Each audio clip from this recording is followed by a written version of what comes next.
France is a country of contrasts.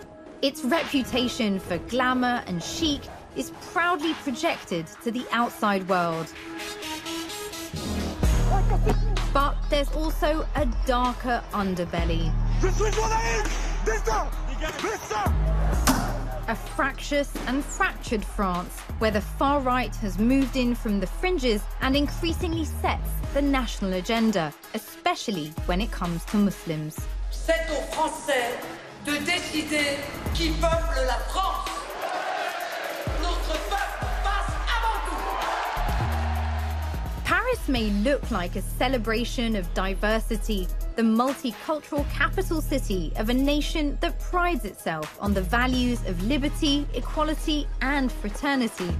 But those values don't hold true for everyone. I'm Myriam François, and in this series, I'll take a deeper look at some of the issues dividing France and its people. From laicite, the separation between church and state, to France's reckoning with its colonial legacy through racism, Islamophobia, and the crackdown on basic freedoms, including the right to protest. To me, it feels like a fight over who we are as a nation and what we really stand for.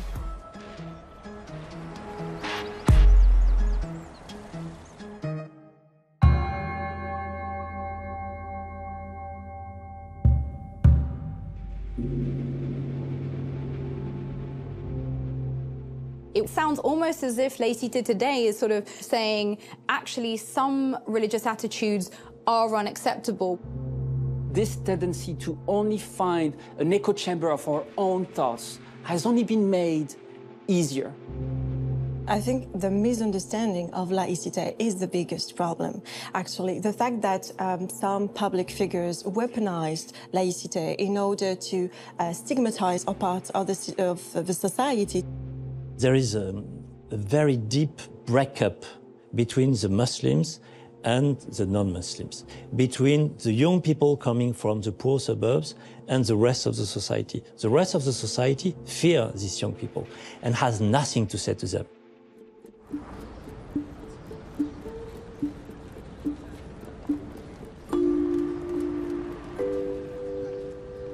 Place de la Bastille is a key site of the French Revolution, when laicite became a cornerstone of the French Republic. Now, at that time, it was all about keeping the Catholic Church out of state affairs. The term itself is essentially a French twist on secularism. It's enshrined in Article 1 of the Constitution, and to many people here, it's a sacred principle guaranteeing the equality of all people before the law. But these days, it tends to pop up in debates over French identity, where rather than being used to guarantee equality, some say it's being used to discriminate, especially against Muslims.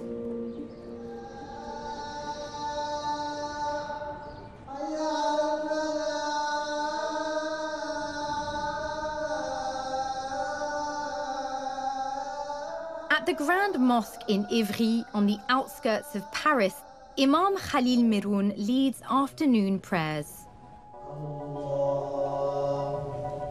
Muslim religious leaders have been asked to sign up to a charter of republican values, the so-called Imams Charter, as part of the French state's vision of an Islam for France. As the prayer hall empties, I sit down with the Imam to get his thoughts on the charter and what laïcité means to him. Pour moi, cette laïcité est un moyen d'harmonie pour mettre tout le monde au même pied d'égalité.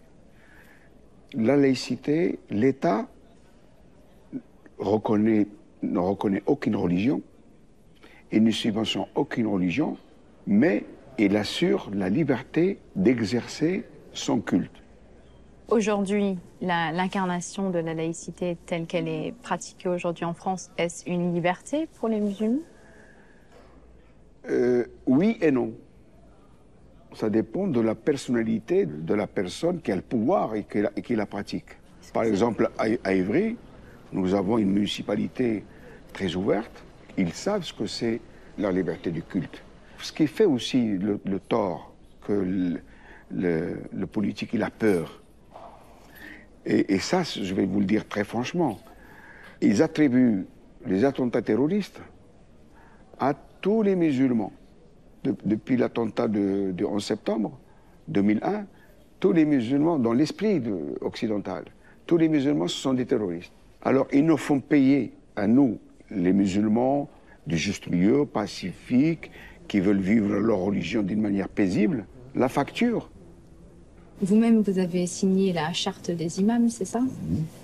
Est-ce qu'il existe une charte équivalente pour les autres confessions? Non. Non? Cette charte, elle est venue, c'est comme si les musulmans doivent prouver qu'ils sont pacifiques. J'avais même pas besoin de signer cette charte. Je l'ai signée, bien sûr, je suis signataire.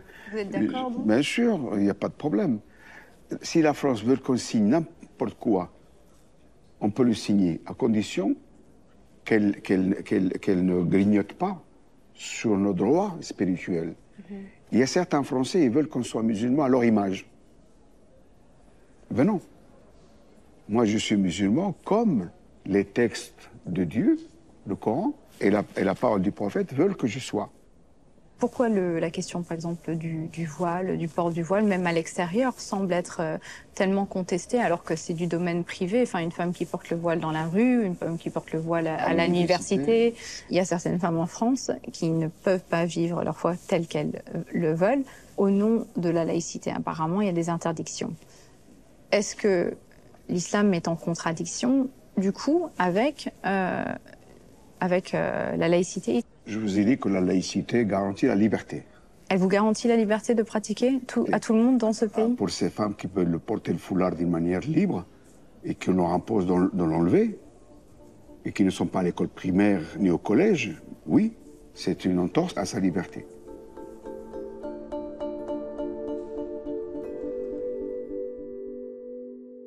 There's obviously a battle over the meaning of laicite, the idea being to protect the state from the intrusion of the Catholic Church historically. But today, some will see it as, you know, the neutrality of the state. Some will argue that it's protection from religion. Some will say that it's about stigmatizing Muslims. Why is laicite such a problem here in France? I think the problem lies in the very definition of laicite. Not laicite itself, but I mean, the Republic doesn't want a religion to get power on citizens. Religion is seen as an alienation. And Islam is seen as an alienation, not because it is Islam, but because it is religion. I think the misunderstanding of laicite is the biggest problem. Actually, the fact that some politicians or public figures weaponized laicite in order to stigmatize a part of the society, saying that they are trying to get rid of the common laws and trying to have an exceptional treatment, to be treated differently, actually validating the idea that there is a problem not with laicite, but there is a problem with Muslims as friends. And I think that's quite a different question and quite a different problematic. But Gabrielle, you're actually on the ground with young people. Schools themselves have become a political battleground in many ways around the laicite issue. How is the laicite discussion translating on the ground with young people? I believe the real political conversation, the one that has to do with power, is do young people especially believe in the Republic? And what I find is the farther away France drifts away from its ideal, the harder it is for me to tell them this Republic is for you. For some people in France, when they feel like their destiny is not quite the same as others, it's harder for them to adhere to that vision, which is absolutely necessary, in which teachers defend, you know, as much as possible. So I believe if there is an issue with young people and the way they see the Republic, it is a result of how France is doing as a whole, I believe, when it comes to fulfilling its promise. And many of you will recall that last year, President Macron had brought about a new bill, the so-called Separatism Bill. When the law came about, it was very specifically targeting what we'll call Muslim separatism, or what President Macron referred to as Islamist separatism in that bill.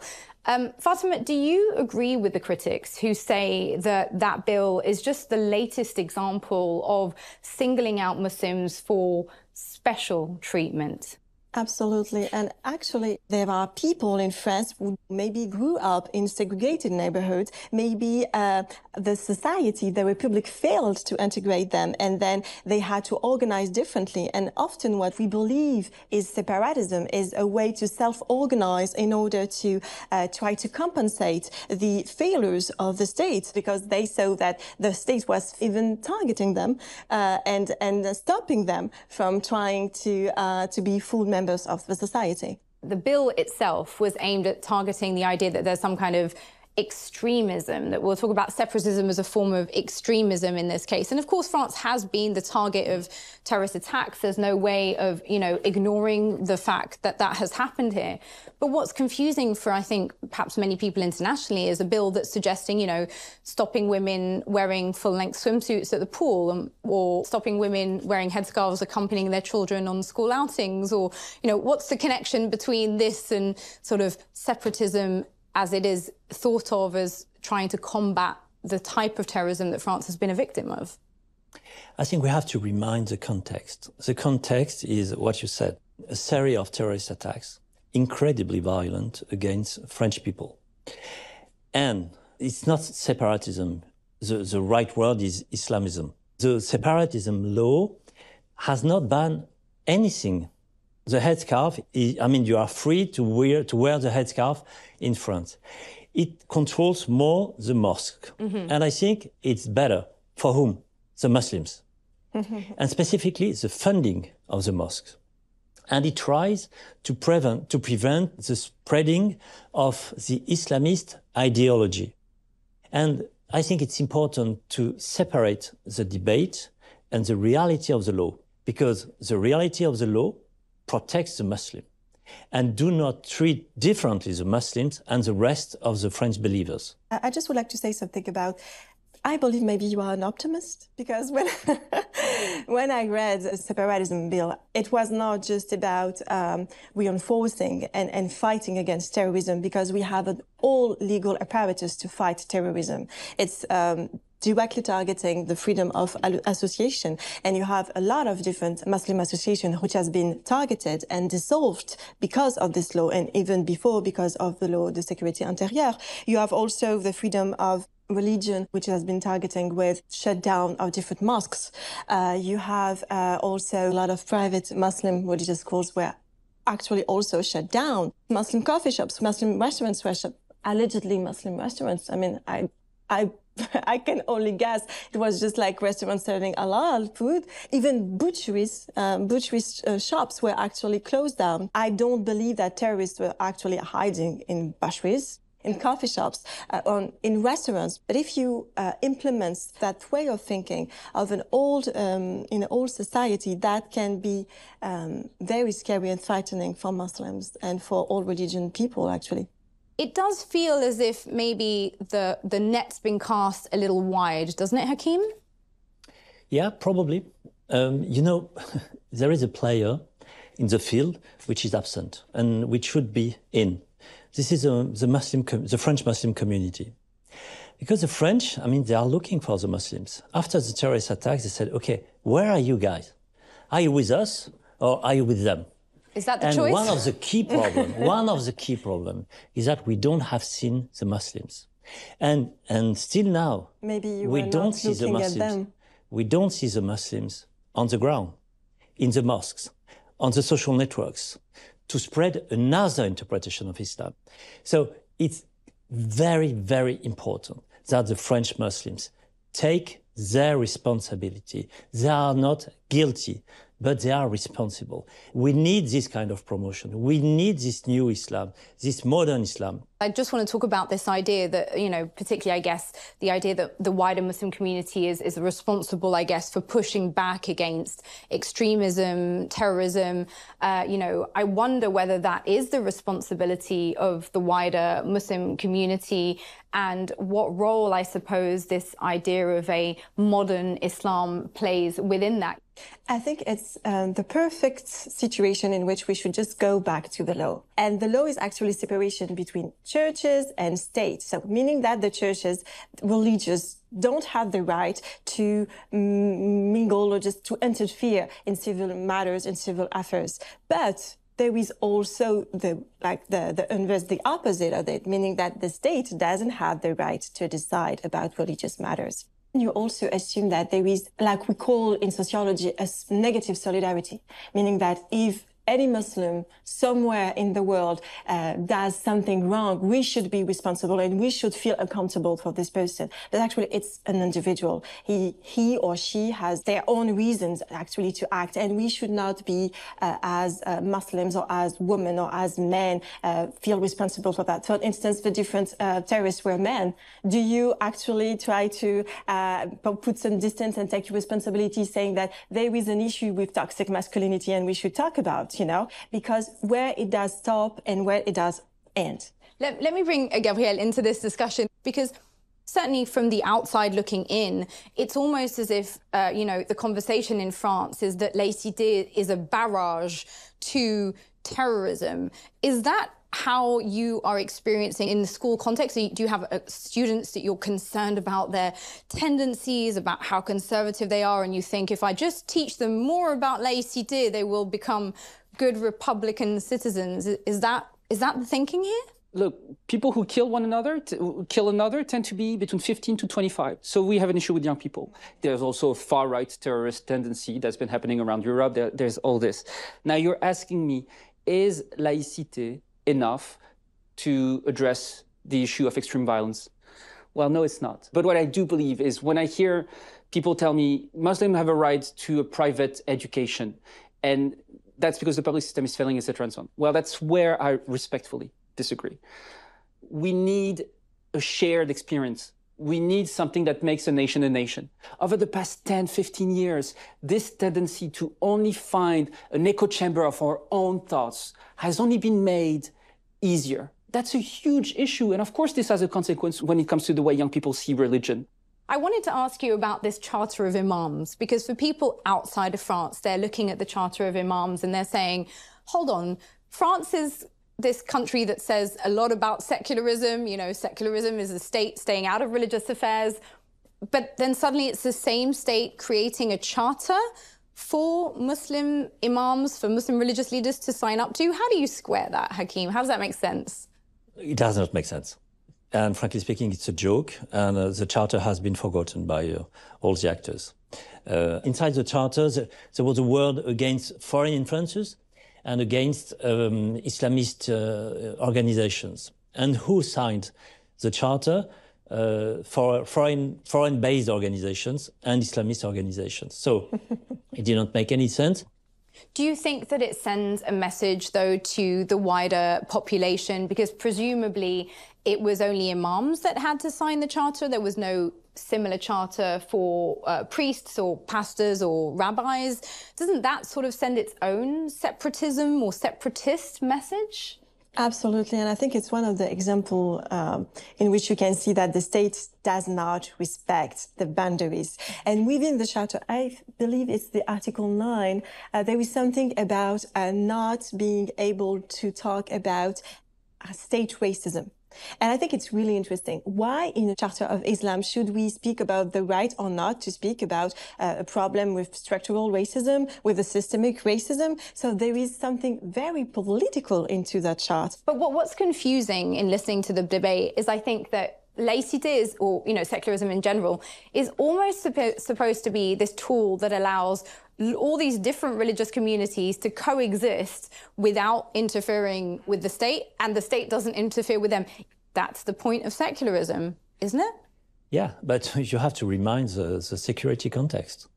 And for a government, for a French politician, from the right, from the left, he has to deal with security.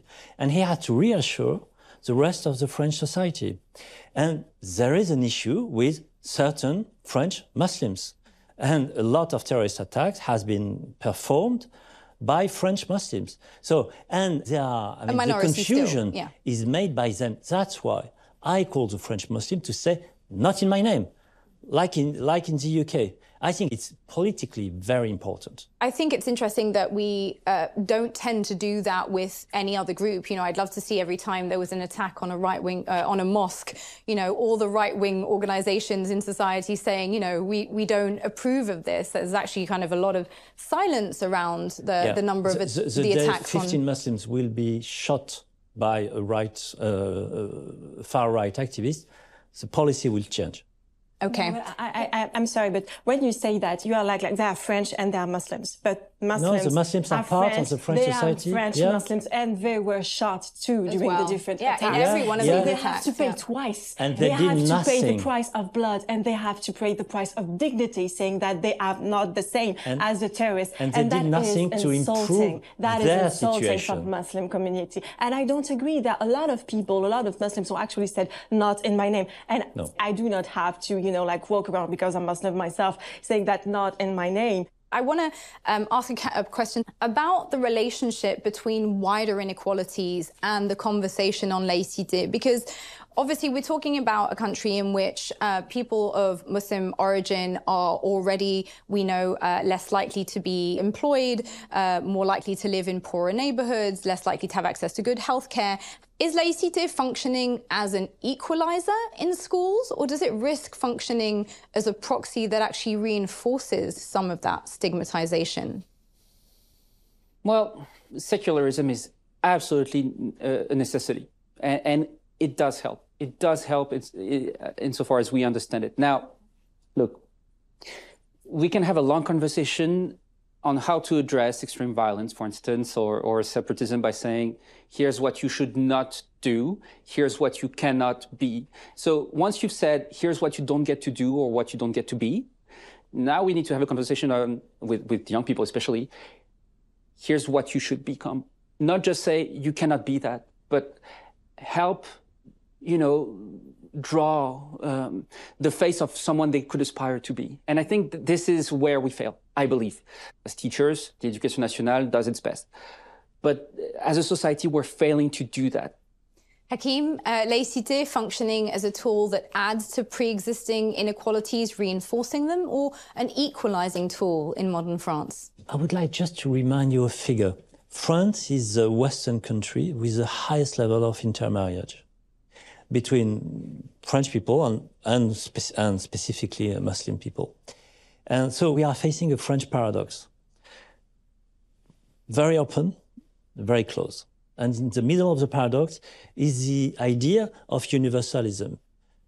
If you are like us, we will be open to you. If you are not like us, we will be against you. You know, the French restricted conception of universalism. But if you are like us, we will marry you. So laicite is also a way to be more open.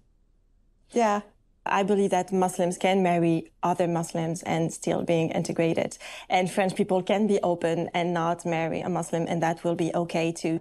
It's obvious that there are political and social reasons for what is happening right now and kind of the conflict, I don't know how to call it, the tension spread in France. If you are poor in France, it takes 6 generations, not 1, not 3, 6 generations to get out of poverty. It's a lot, especially if you consider that because of historical reasons, due to immigration, Muslims are members of this disadvantaged class. And if we don't have public policies addressing that, I believe that in 10 years, we will have exactly the same debate. It's a no-go to me.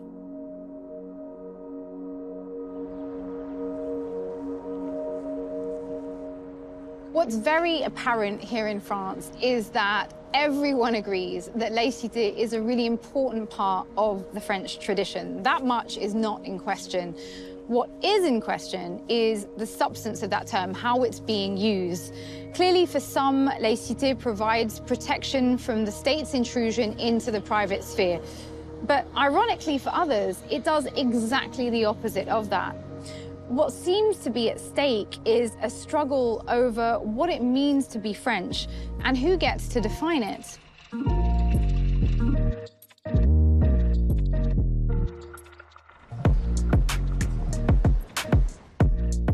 Je pense que chaque peuple a le droit d'avoir accès à son héritage culturel. Je suis venu récupérer mon bien, ce qui a été volé. On se rend compte qu'il y a énormément de violences qui ont existé pendant la colonisation et qui existent encore aujourd'hui. It's very confusing when you grow up here and you don't have this sense of belonging, and also that society keeps telling you that you don't belong.